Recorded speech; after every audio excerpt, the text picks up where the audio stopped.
Halo semua, apa kabar? Ya, jumpa lagi setelah libur panjang dan sangat panjang. Tapi saya libur kayak nggak berasa libur karena saya masih sibuk ya untuk m- meningkatkan ya atau bahasanya apa ya? Ya, bukan performa, tapi saya meredefine ya apa yang saat ini sedang eh apa namanya lagi saya perbaiki lah intinya untuk bagaimana caranya supaya meningkatkan supaya semua analisa dengan lebih baik, lebih tajam gitu ya. Terus apa lagi? Supaya hmm, ya intinya saya melihat bahwa dunia berubah, pasar modal berubah, cara kita analisa juga harus berubah, nggak bisa cuma gitu-gitu aja. Dan apalagi dengan teknologi AI. Saya juga melihat kalau eh, cara kita menganalisa ke depan juga akan semakin semakin kompleks ya. Jadi nggak gampang tuh untuk kita analisa sekarang ya. Harus bener-bener harus harus jeli ya. Nggak bisa cuma sekedar asal oh ini apalagi kalau kita pakai pixel zaman dulu gitu. Aduh, itu sudah benar-benar apa namanya? Udah obsolete banget ya. Sekarang itu udah modelnya udah mainnya AI. Banyak di antara teman-teman atau mungkin kalian lihat di konten YouTube tuh udah banyak yang mengajarkan bagaimana cara bikin analisa menggunakan AI, memanfaatkan AI. Ya, bisa aja teman-teman bisa bisa bisa bikin ya eh, AI sendiri lah intinya. Atau kalau nggak pakai AI untuk analisa, ya silakan. Saya encourage ya untuk supaya lebih lebih mature, lebih lebih bagus gitu. Cuma seringkali kita terjebak. Saya terjebak kok untuk melihat apakah AI ini valid atau enggak gitu ya. Banyak yang ternyata nggak bisa diaplikasikan atau analisanya menggunakan data yang sudah obsolete ya, sudah nggak valid lagi. Jadi kita harus benar-benar pinter-pinter untuk melihat apakah sinyal ini atau memilih data. Jadi makanya kenapa ada apa namanya eh, data science ya, ada kuliah data science itu kenapa? Karena kalau datanya salah, hasil analisanya juga berantakan, semua salah semua. Tapi kalau kita analisanya datanya benar, kita nggak usah ngapa-ngapain, AI sudah kasih kita input semua. Jadi saya yang lama itu memastikan datanya, datanya sudah oke apa belum. Dan sistem saya kalau dengan data yang ini bagaimana. Jadi saya menyusun ulang tuh, makanya saya apa yang ada di AFL saya telaah lagi, cari tahu lagi ya untuk bisa melihat apakah ini AI ini bisa benar-benar bagus atau valid atau enggak. Saya backtest lagi, backtest ulang. Sampai data yang saya pakai itu udah data yang sangat-sangat lama ya, sudah benar-benar udah lama banget saya hitung ulang gitu.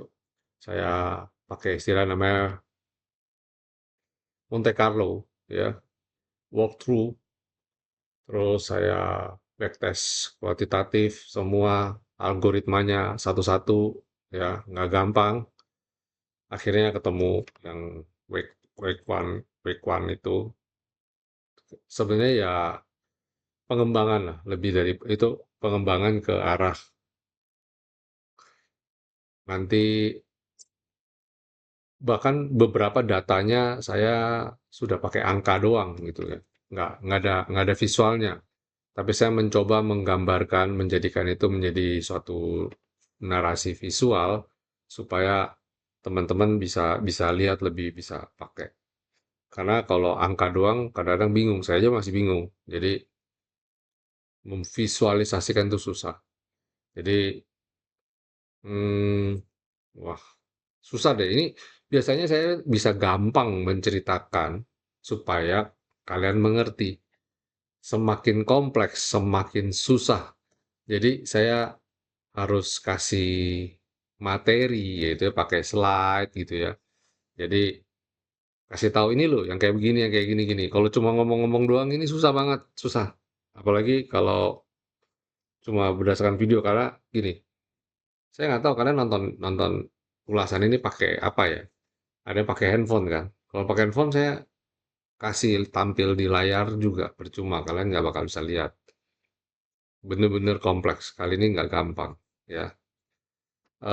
Saya mau coba tampilin tapi nggak tahu bisa apa enggak.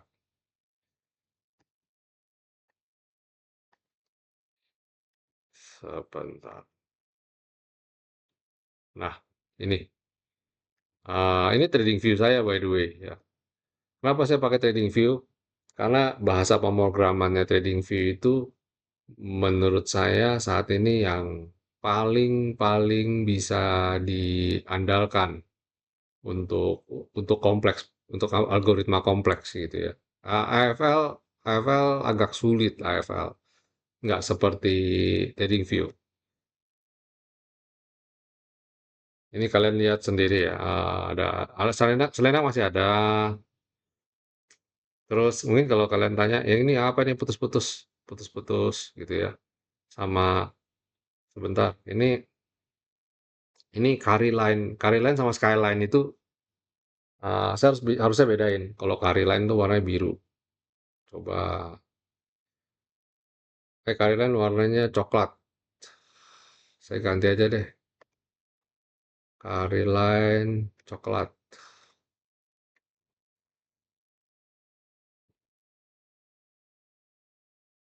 Oke, ini bisa nggak ya?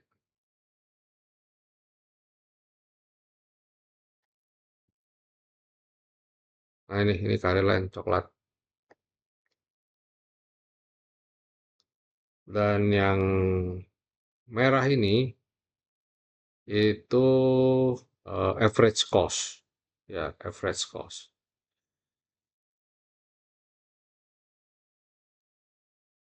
Terus, Carry Line hijau aja deh. Ini agak rancu liatnya.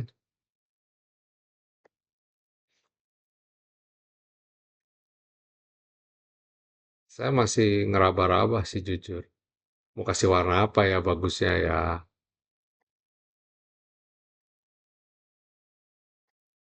Nah ini Carry Line. Sedangkan yang coklat itu average cost. Average cost itu mirip-mirip kayak apa ya? Ya, kayak rata-rata bandar lah gitu. Kalau semakin di bawah ya berarti rata-rata bandar semakin turun gitu. Artinya mereka average down.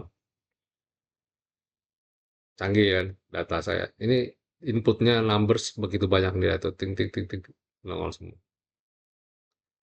Jadi terus Skyline tetap Skyline. Nah, Carryline tadi itu yang hijau. Nah, hijau itu sama yang ini itu sebenarnya ini deviasinya. Jadi gini, hmm, sedikit gambaran aja. Jadi saya menghitung Carryline itu berdasarkan salah satunya itu adalah harga harga dikalikan dengan volatilitas ya. Terus dikalikan dengan saya mendefine atau melihat suatu saham itu ada di sektor mana. Nah, umpamanya contoh perbankan. Anggaplah coba lah ya, BCA deh, BCA. Nah, BCA ini kan di dalam satu sektor nih, dalam satu sektor ada BRI, Mandiri, BNI, bla bla bla gitu. Tapi ya pemegang volatilitas yang membentuk indeks sektor finance ya literally cuma 4 atau maksimum 5 saham besar aja. Nah, jadi 4 ini membentuk volatilitas di sektornya. Jadi sektornya itu bergeraknya itu volatilitasnya berapa. Jadi saya membandingkan volatilitas per sahamnya dengan volatilitas sektor, saya kalikan dengan harga. Jadi kayak gitu. Jadi ini yang muncul ya carry line ini, carry line dan trigger line ini. Jadi mereka ini adalah correlation terhadap sektornya. Jadi analisa saham nggak melulu sekarang cuma berdiri sendiri satu aja. Kenapa? Kayak contoh perbankan. Seringkali kalau BRI merah, Bank BCA pasti akan kena kena sentimen jeleknya, Bank Mandiri akan kena sentimen jeleknya juga. Jadi akan ketarik-tarik istilahnya kayak gitu. Tapi sebaliknya kalau satu bagus banget, otomatis yang lain akan bikin bagus juga. Itu berkaitan juga dengan grup sebenarnya. Kalau Pak PP, kalau kemarin Pak PP pada bilang, Pak kalau mamanya brand ARB, Cuan ARB, TPI ARB, apakah Petro dan lain-lain akan ikut ARB? Ya, setidaknya merah, saya bilang gitu. Jadi itu ketika pertanyaan itu datang, itu membuat saya langsung ting kayak dapat pencerahan. Oh iya ya, bisa nggak kita hitung? Dan ternyata cukup valid ya. Ternyata cukup valid gitu untuk melihat itu menghitung ketika kita lihat nih ketika dia turun, dia udah bergerak di mana tuh coba lihat tuh harganya. Nggak jauh-jauh dari harga harga yang tadi saya bilang tadi trigger line itu correlationnya dengan sektor. Tapi ketika dia naik, dia masih ada bergerak di kalau lagi ini ya masih dia maintain gitu, dia bergerak di masih di carry line-nya gitu. Jadi beli di bawah dekat di bawah trigger line lebih bagus, dekat trigger line lebih bagus, trigger carry trigger ini dan taking profit ketika kena garis carry gitu. Pasti turun. Nah, ini kelihatan banget nih, gila banget sih. BCA itu bergerak benar-benar di rentang antara carry line sama trigger line. Keren ya. Saya aja kaget loh ketika bikin begini. Wow, kok bisa begitu ya? I don't know. Tapi ketika yang kayak gini gimana Pak? Bisa mendobrak. Nah, itu. Kadang-kadang kalau dia bisa dobrak, artinya momentumnya kuat banget. Kalau dia momentum yang nggak kuat, dia nggak bahkan bisa bisa dobrak. Tapi gini, begitu dia dobrak, dia pasti akan kembali mendekat lagi. Nah, ini kayak gini nih. Ketika berhasil dobrak, dia akan mendekat lagi. Kapan beli lagi? Ya, beli dekat-dekat ini lagi, dekat-dekat trigger line lagi. Kalau dia sudah semakin mendekat. Nah, coba Petro. Nah, ini bahkan nih lihat, kalau lagi tren lagi kuat, dia bahkan ada di atasnya carry line. Dia berdiri di atas carry line. Kuat banget itu. Nah, ini sekarang dia lagi ada dekat-dekat dengan trigger line. Ini time to buy menurut saya. Nanti taking profit di mana? Ya dekat carry line ini di kalau di sini berarti 5.125.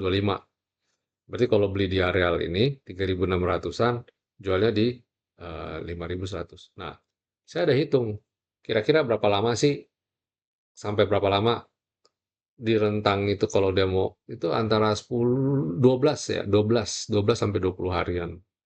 Kalau buat trading pendek, rentangnya sekitar 2 sampai maksimum 5 hari.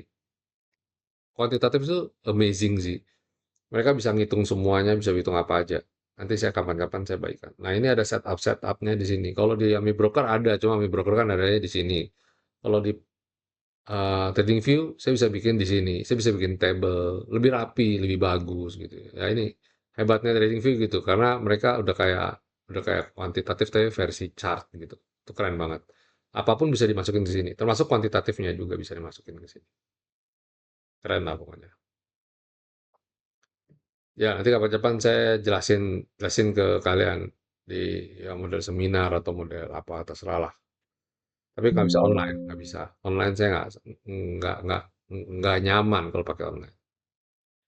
Oke, so buat besok apa yang kita bisa cermati nih?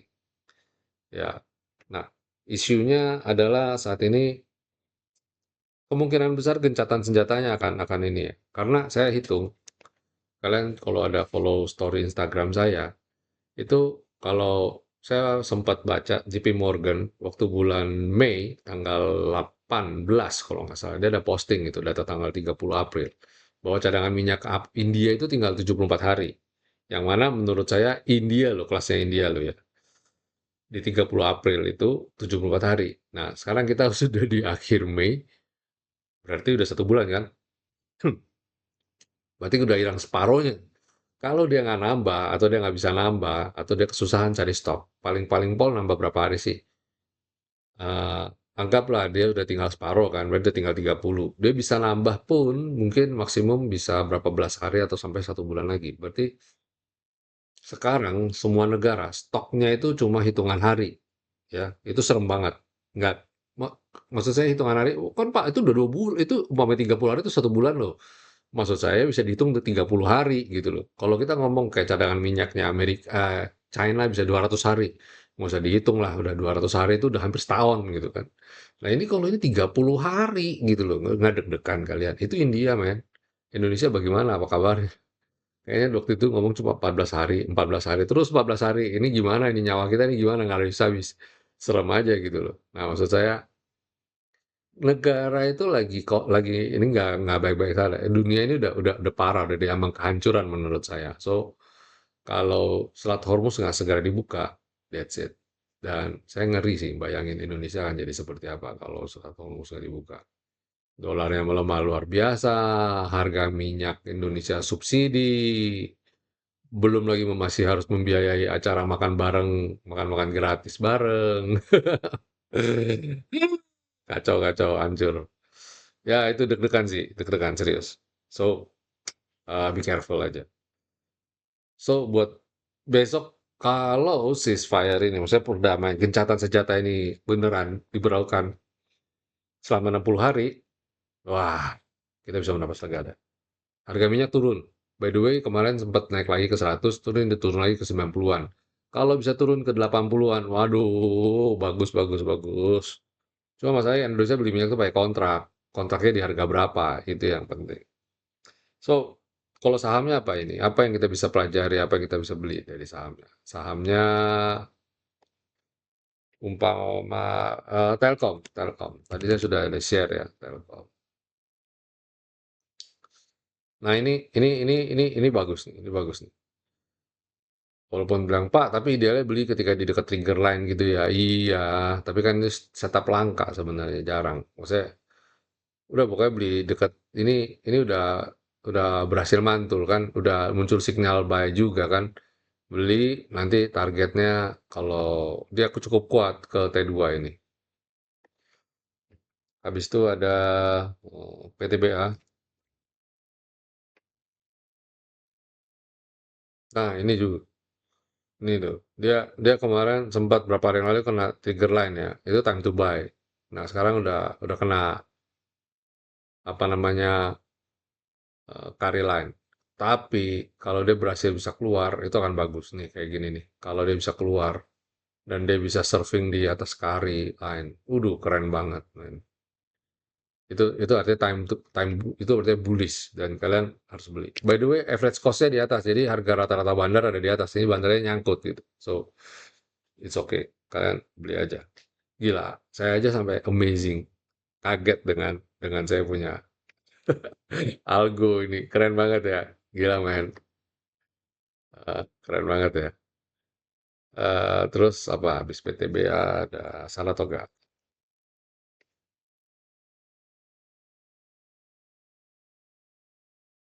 Nah, Saratoga juga sama dekat Karilai. Nah, ini bagus nih. Peluang untuk naik masih besar banget. Sampai ke T1 aja 4,5%. Dan ini ada average cost di atas, ada carry line di atas. So, silakan beli, atur strateginya untuk beli. Terus habis itu ada saham emas. Nah, dia juga sama, dekat-dekat average cost nih. Time to buy.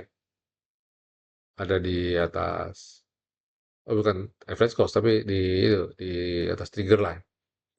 Ini banyak istilah yang berubah. Jadi kayak V-line saya hapus dulu deh. Percuma kita lihat V-line. Toh dia sinyal jangka panjang kan. Kita fokus jangka pendek aja. Ini kalau bisa masuk ke areal ini menarik nih. Average cost dia di 8.500, sedangkan itu average cost bandar ya. Sedangkan si emas ini harganya masih 7.500. Masih ada 1.000 poin untuk naik ke atas. Jadi kalau kalian beli di sini sampai ke atas, lumayan 1.000 poin, men.